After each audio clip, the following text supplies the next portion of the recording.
Bismillahirrahmanirrahim. Assalamualaikum warahmatullahi wabarakatuh. Rekan-rekan sekalian, tadi disampaikan oleh Pak PLT Deputi Pendidikannya tentang Paku Integritas, program Paku Integritas.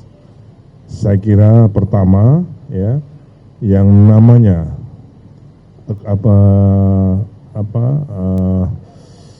terutama di Kementerian PUPR yang melaksanakan penyelenggaraan infrastruktur, semua pasti berhubungan dengan pengadaan barang dan jasa.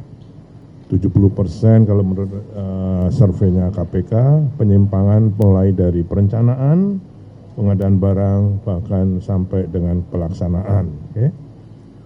Untuk itu pasti godaannya sangat besar. Kalau menterinya digoda nggak bisa ke dirjennya, dirjennya nggak bisa mesti ke istrinya, istrinya nggak bisa ke anak-anaknya, anaknya nggak bisa ke saudaranya.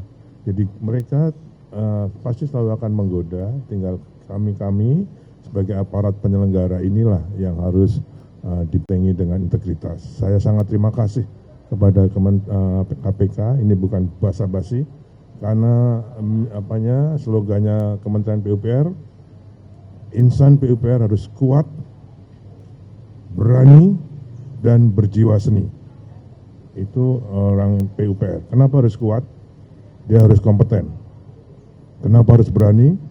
Dia harus berintegritas.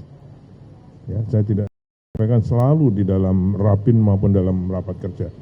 Kenapa dia harus berjiwa seni? Bukan karena saya senang seni, tapi memang kami harus berinovasi dan berimprovisasi.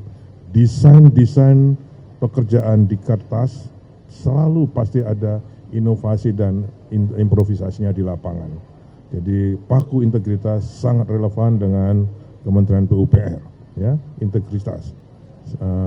Karena tanpa integritas kami tidak akan berani bertindak, kami tidak akan bisa cepat bertindak.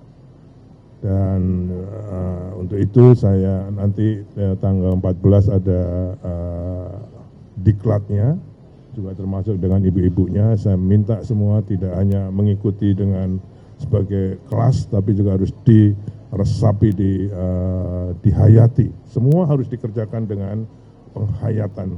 Ya, saya kira itu yang saya sampaikan pada hari ini.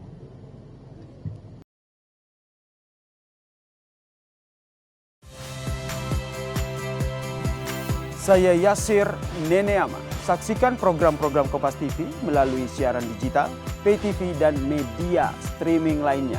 Kompas TV, independen, terpercaya.